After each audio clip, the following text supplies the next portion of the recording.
कांग्रेस के दिमाग में क्या चल रहा है, ये मोदी विरोधी अलायंस की समझ में नहीं आ रहा। कांग्रेस ने बिहार पर बात शुरू की तो लालू की पार्टी को बुलाया, लेकिन नीतीश की पार्टी के साथ मीटिंग आगे खिसका दी गई। आज आपसे बात होगी, लेकिन महाराष्ट्र पर भी चर्चा शुरू नहीं की है। इस बीच कांग्रेस ने 550 से ज्यादा लोकसभा सीटों के लिए कोऑर्डिनेटर अपॉइंट कर दिए हैं। कांग्रेस के ये कोऑर्डिनेटर क्या करेंगे? क्या यही कांग्रेस के कैंडिडेट बनेंगे या फिर ये कैंडिडेट तलाशने में मदद करेंगे? कुल मिलाकर हो ये रहा है कि इंडिया अलायंस में टेंशन हाई है।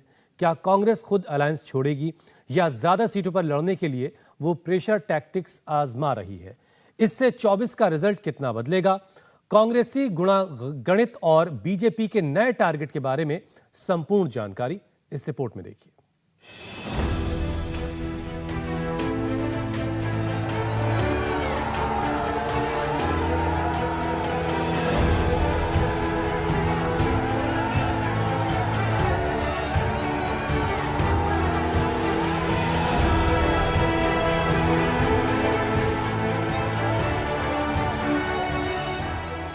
नरेंद्र मोदी का चुनावी महाअभियान बिहार से शुरू होने वाला है।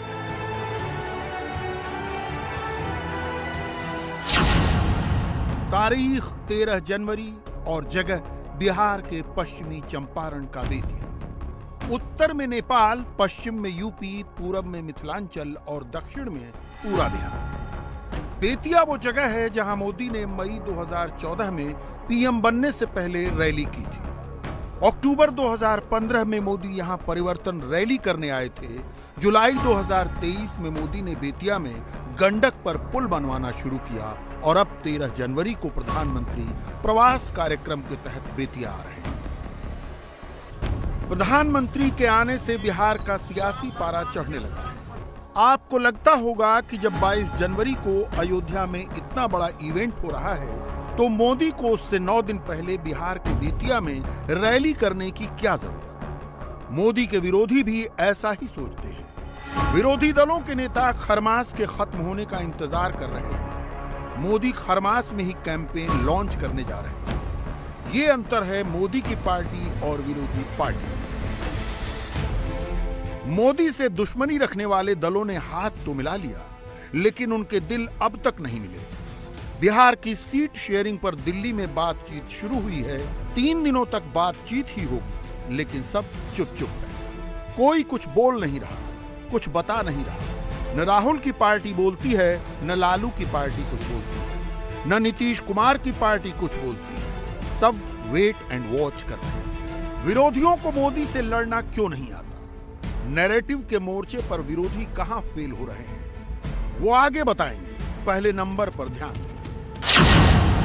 इंडिया अलायंस में सीट शेयरिंग का फॉर्मूला फाइनल होने से पहले नीतीश कुमार ने पश्चिमी अरुणाचल लोकसभा सीट से रूही तागुंग को जेडीयू कैंडिडेट घोषित कर दिया। अखिलेश यादव ने यूपी के गाजीपुर से अफजाल अंसारी का नाम खोल दिया। शिवसेना उद्धव गुट ने अरविंद सावंत को मुंबई दक्षिण सीट से कैंडिडेट अनाउंस कर दिया।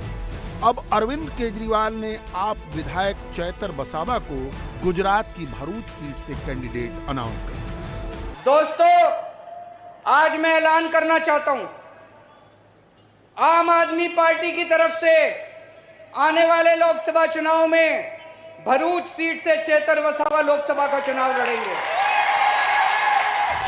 केजरीवाल ने जो भरे मंच से कह दिया है, वही चीज नीतीश कुमार ने बिना कुछ कहे कर दिया। कांग्रेस सीट शेयरिंग के प्रेशर में हम किसी भी अनाउंसमेंट पर नहीं जा रहे हैं। हम सिर्फ जो हमारे सामने हम लोग बैठ के बात करेंगे, उस बात पर हम टिप्पणी करेंगे।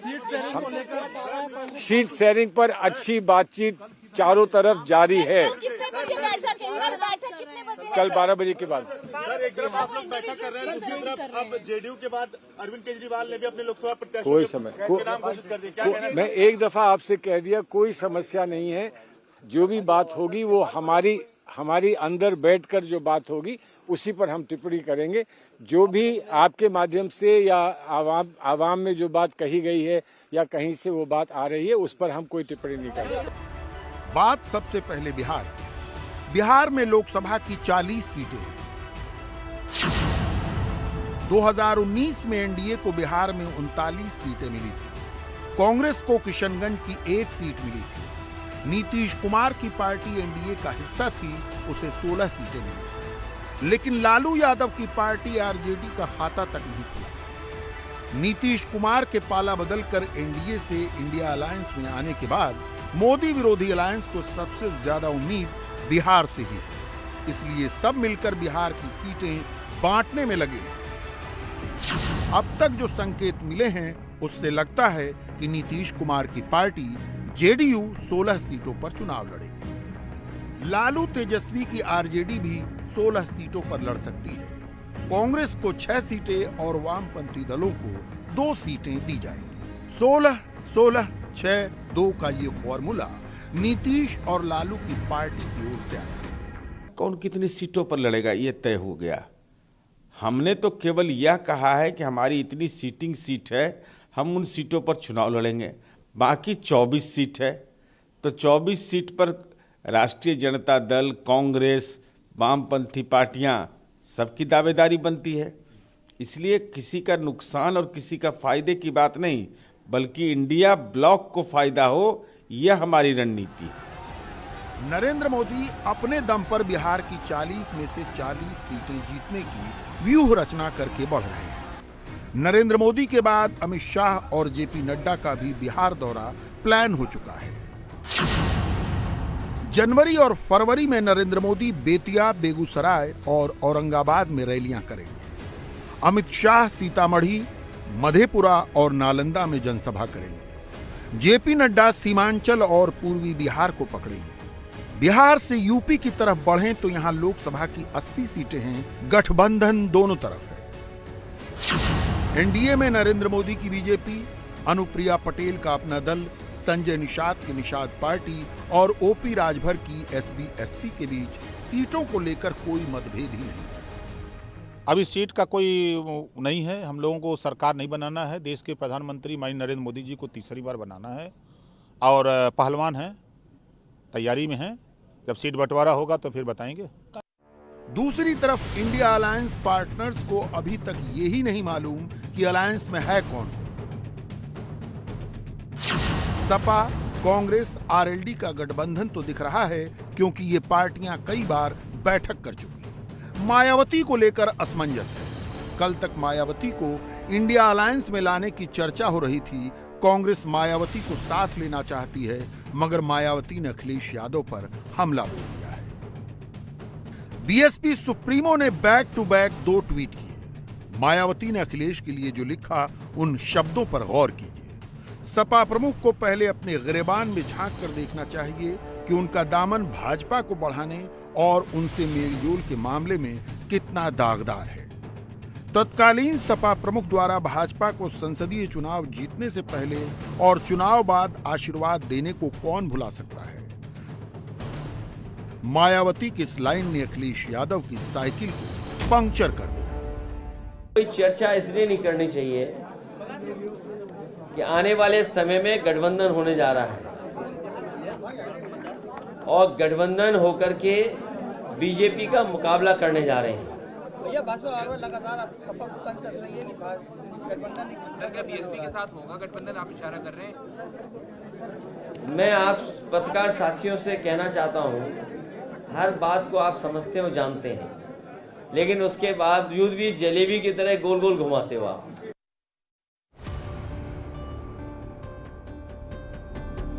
कल तक यही अखिलेश यादव कांग्रेस को अल्टीमेटम दे रहे थे कि राहुल की न्याय यात्रा शुरू होने से पहले कांग्रेस यूपी में सीट शेयरिंग फाइनल कर ले।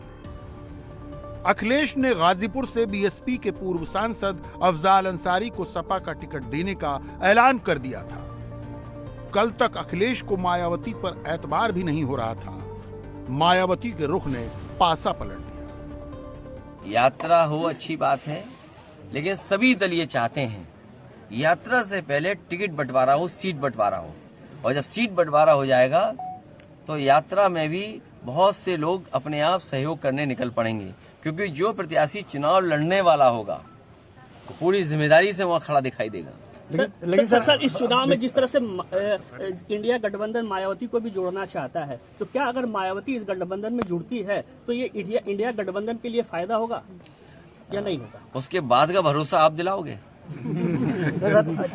बाद का भरोसा आप में से कौन दिलाएगा?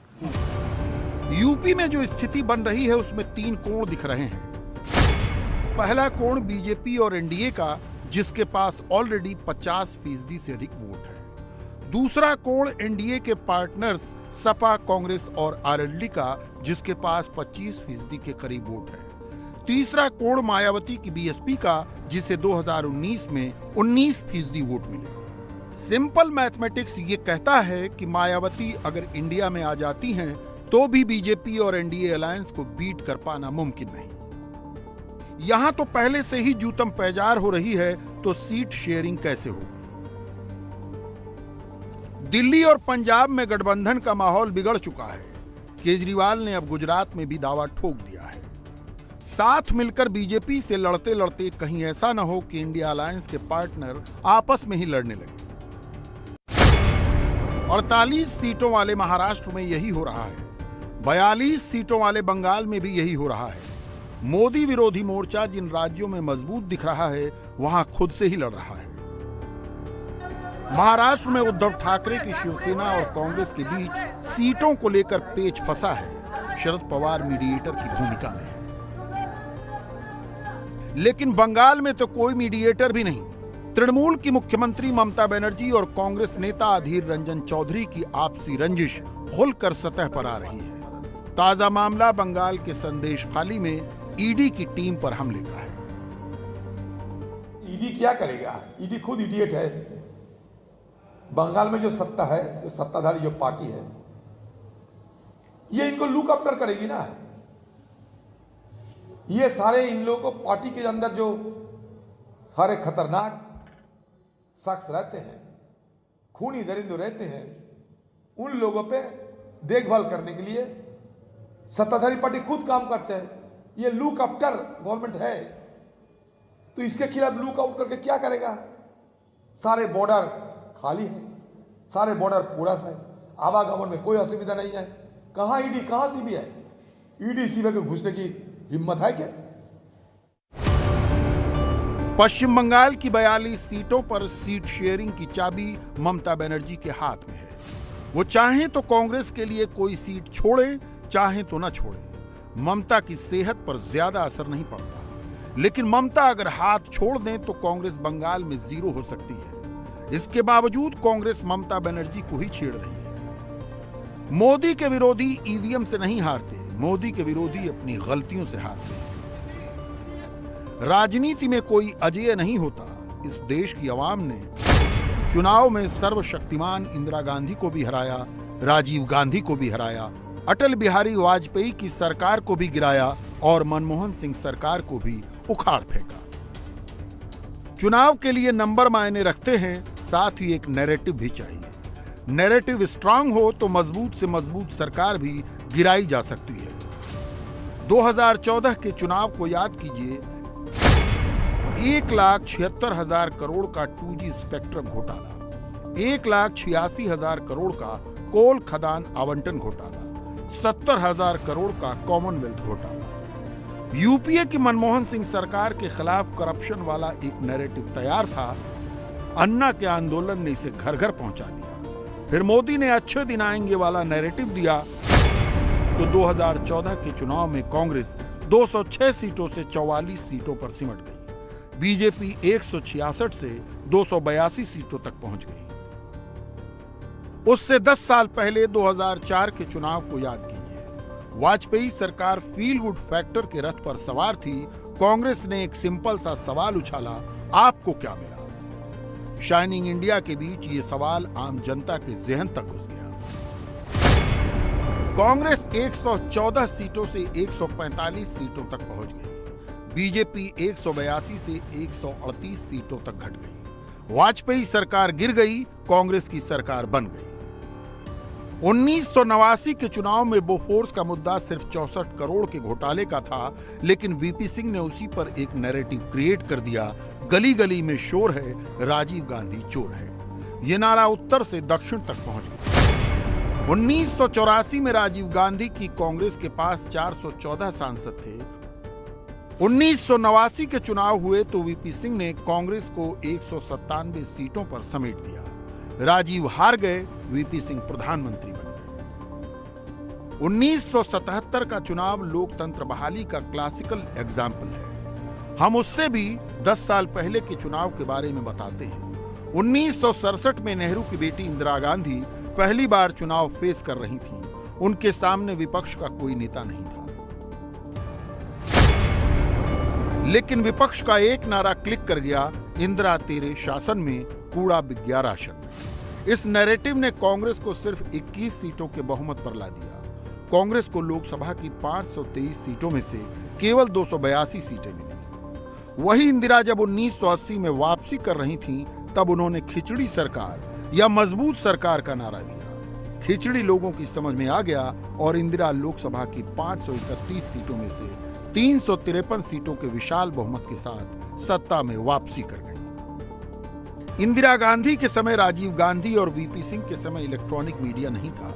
सोशल मीडिया के बारे में तो किसी ने पहले कुछ सुना भी नहीं था, लेकिन ये नेता अपनी बात आम जनमानस तक पहुंचाने में कामयाब रहे। ये नेता एक आइडिया लेकर आए और उसे विश्वसनीय तरीके से जनता के बीच पहुंचा दिया। राहुल गांधी आइडिया तो बहुत लेकर आए, कभी रफाइल, कभी अडानी, कभी चौकीदार चोर है, कभी सूट बूट की सरकार, कभी नफरत के बाजार में मोहब्बत की दुकान।